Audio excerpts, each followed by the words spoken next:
5.2 Trigonometric functions of real numbers. We're going to start by defining the trigonometric functions.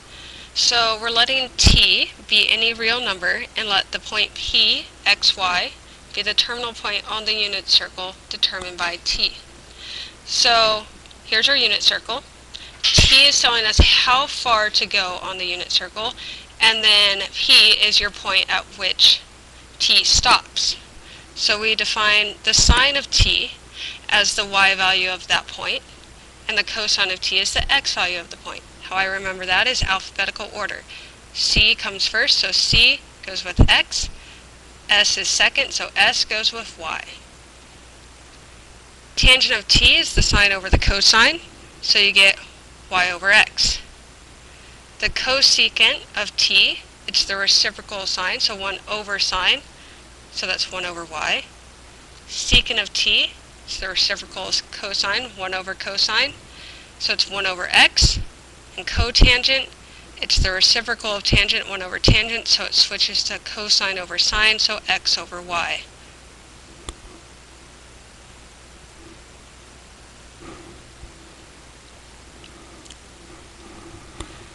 So if we're given a t value, we can use the unit circle, knowing where the point is, and find the SIT's trigonometric functions for that t. So get out your unit circle, and t is pi over 3. So if you like to have a picture, here's a unit circle. T goes to pi over 3.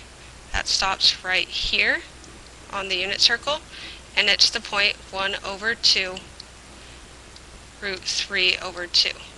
So we can use this point to find all SIT's trigonometric functions.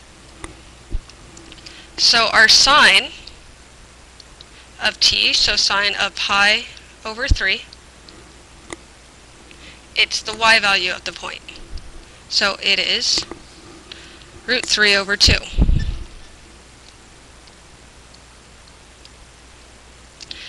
The cosine of pi over 3, cosine goes with your x, so it's 1/2. The tangent of pi over 3. Remember that is sine over cosine. So we take root 3 over 2 divided by 1/2. So just bring that up and flip it to be multiplying by 2 over 1. So you get that the tangent of pi over 3 is root 3.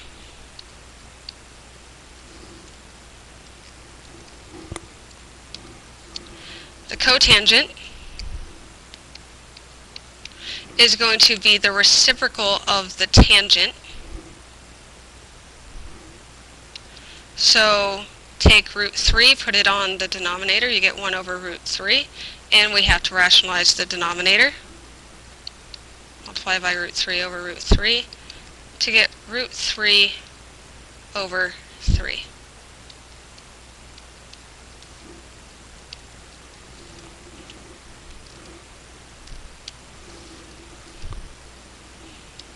Up next we have the cosecant.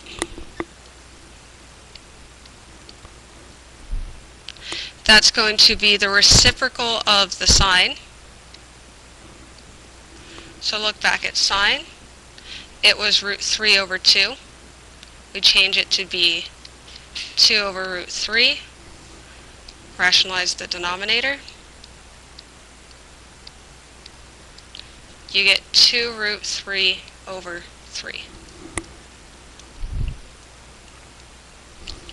And then last, you got the secant of pi over 3. You take the cosine and take its reciprocal. So cosine was 1/2, so secant is 2.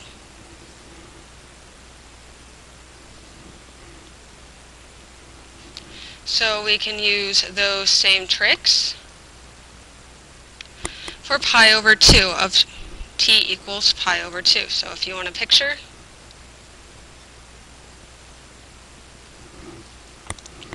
pi over 2, it's half a pi. We know half a circle is pi, so half of that is the quarter.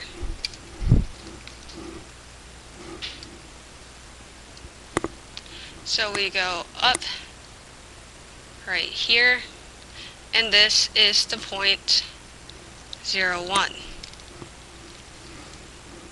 So we can use that to take the sine of pi over 2.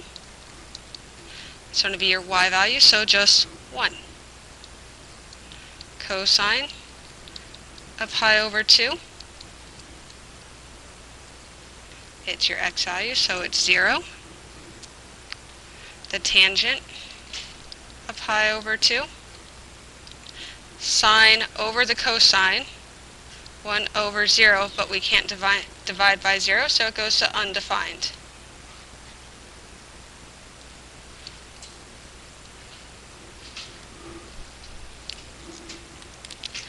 The cotangent of pi over 2, it's the reciprocal of the tangent, so it goes to 0 over 1, which is 0.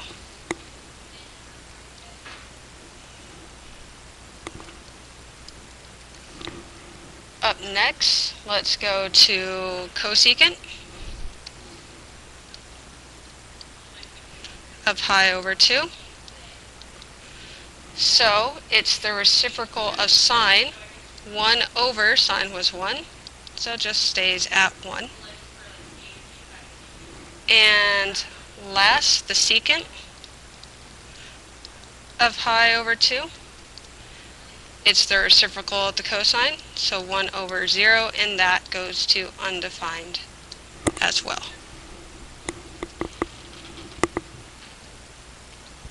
So I've created this nice chart to give us all the important t values in the first quadrant, and you can use the sine and the cosine to fill out the rest of the chart. So when t is 0, it's the point 1, 0. So your sine value is 0, and your cosine is 1. Pi over 6, it's the point root 3 over 2, 1/2. So your sine is the 1/2, and your cosine is root 3 over 2. Pi over 4 is the point root 2 over 2, root 2 over 2. So both your sine and your cosine value are root 2 over 2.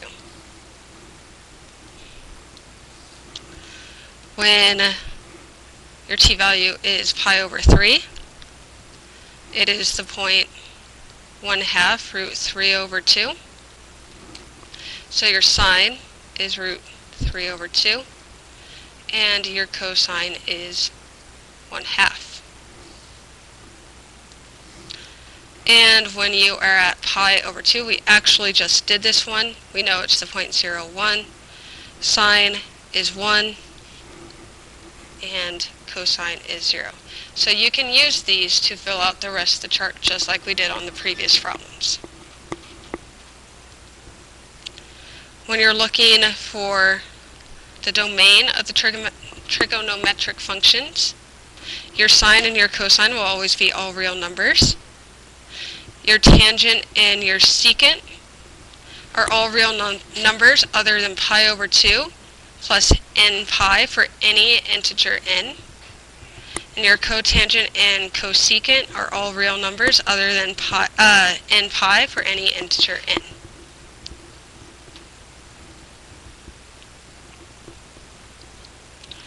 So we have a trick for figuring out the signs of trigonometric functions.